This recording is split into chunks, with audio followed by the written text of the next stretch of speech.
Hi everybody, hello. It's Kathy here at Beads, Boxes and Beyond. And yes, it's been a long time since I did my last video. So I am very, very grateful that you came back and you are viewing this video right now. A lot has happened to me in the past year and a half. So I thought what I would do is while I'm going through this chunky journal that I've just recently finished, and it's full of goodies and things, that I would talk a little about why I haven't been out there and what's been going on in my life. Back in November, no, let me take that back. Back in October of 2020, I was diagnosed with stage 3 rectal cancer. So from November on, I was very much engaged in all of that, all of my treatment. This is really cool. I was engaged in all of my treatments.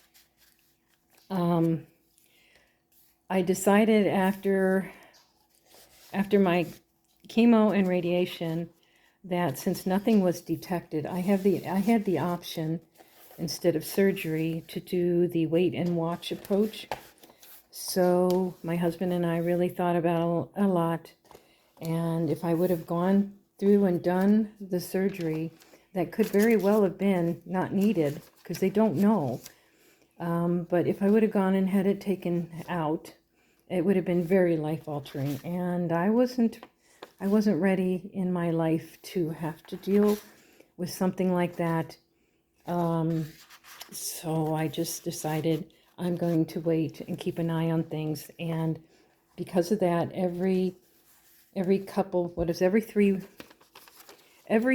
months, I have to go and get scoped. And every 6 months, it's an MRI. And every year, a colonoscopy again. Which I can deal with, since that's, to me, better right now than the surgery and that life-altering part. So right now, I don't, I guess it's considered remission because nothing's been detected. And cookie. And so that's what's going on now. During all of this, I did lose my hair.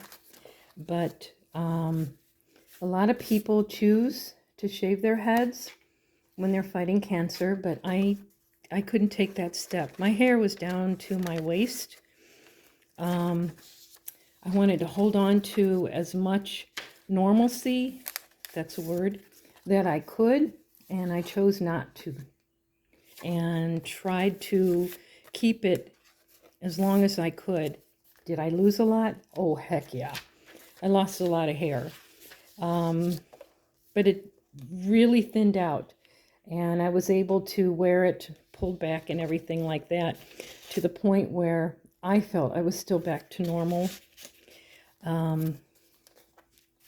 So I dealt with that, with the hair loss. It's coming back now, coming back in. It's really a fine hair, like baby fine. It's kind of funny to see baby fine hair. And I'm afraid it's going to be like that, that's the new hair that's coming in. Didn't change color or anything, just the texture of the hair. It's still kind of short, but we'll get there. We'll get there. Hair was important to me. I don't know. I had it so long for so long that cutting it I didn't want to do that.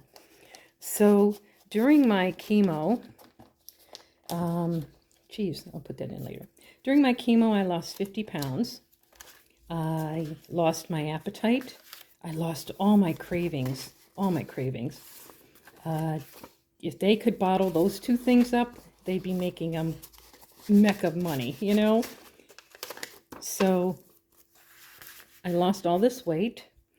I was thinking, if anything positive comes out of this other than beating cancer, would be the weight loss, because I'm, quite overweight. And I thought the 50-pound weight loss that I had experienced would be a springboard for getting into shape and losing more weight. But once you've been going without this cravings and you love food and you love eating and it comes back, it's almost to the point where it's out of control again. It got to a point where it's like if you could get anything down, you would eat. Whether it was, super healthy or not. It was just getting some substance into you. So I started eating what I could get down and keep down, and it just hasn't stopped. And so I'm trying really hard to stop doing that, and it's hard to shut off. So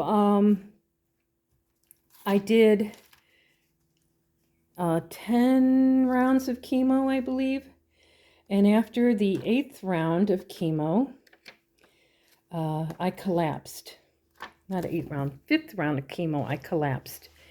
And luckily my husband found me in the bathroom. I passed out. They rushed me to the hospital. And I was in so much agony.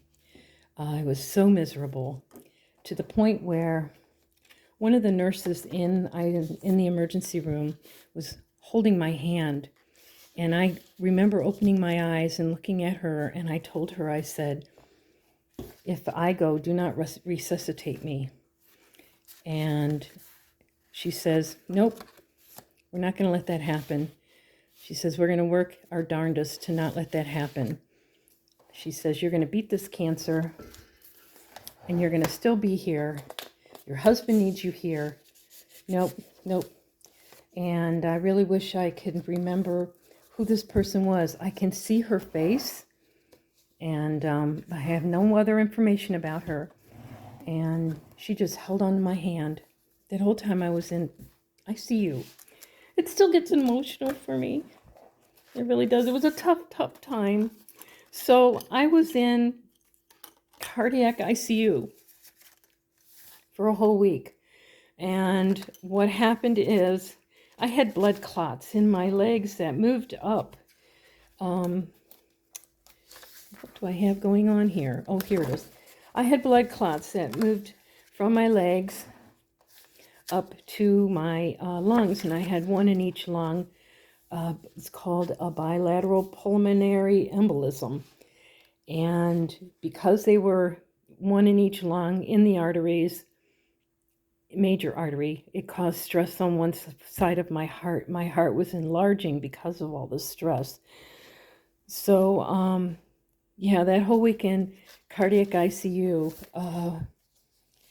I was treated so well. And those nurses and people, the doctors, that's so thorough and really got me back on my feet again. So after that, I had 2 or 3 more rounds of chemo to do. I think it was 2. So I got back into it and finished my 2 rounds of chemo. Now, during the last round of chemo, my port, it never did go right. The day 1, it never did go right. So after my last chemo treatment, it seemed to get really infected. Something wasn't going right. So they said, we're done with it. We're going to go ahead and take it out. So I scheduled surgery to have that taken out. And when you know it, it was a blood clot that was causing a lot of problems with my port. So that was the 3rd blood clot that I was experiencing. Now I'm on blood thinners now, and I will be for the rest of my life, which is fine. Super expensive, but it's fine. And I got done then with those rounds of chemo, 8 rounds, I believe. Then I started radiation, and I had 28 rounds of radiation. I was glad to get that over with, but it has caused a lot of scar tissue that has altered me in ways, but I can deal with that. I really can. Chemo, the only thing that I'm still feeling from the chemo, the side effect, that's the word I was trying to find, is neuropathy. I have neuropathy, which is numbness and tingling in the tips of my fingers and my feet. but not as bad in my hands as my feet. My feet get really bad sometimes, and I have to deal with that. But all in all, I'm doing good. I get emotional really quickly. Yeah, very emotional these days. And I do get out of breath easily because in the process of all of this, I ended up having pneumonia too. And I had to deal with that during all of this process. And it was also during a time when COVID had just come out and everybody was isolating. Everybody was scared. Everybody was unsure. And my husband was not able to come in to doctor's appointments with me. And I remember the day when I was diagnosed with the stage cancer that I had, and he wasn't there with me, and that was scary and tough. I had no symptoms beforehand. I had no reason. There was no history, nothing. And it was a total blow and a total shock to me and my husband. But hey, I'm here. I got through it. I have my art. This is my therapy. And I don't know how many of you people out there use something as a therapy, whether it's out running, whether it's reading, whether it's taking time just for yourself. This is my therapy. This will always be my therapy. If it's not journal making, it'll be something else that I can do with my hands. So, excuse me. So that's me rambling on a little bit. This is why I have not been around and kind of fell off the face of the earth. But I'm trying to get back into it, and I will. And I really, really appreciate you guys coming back to my channel and checking this out. This is so beautiful, isn't it? I'm very pleased with it. Okay, I'm going to sign off for now, but you will see me in the future. This is Kathy signing off from Beads, Boxes, and Beyond, and I'll see you guys later. Goodbye.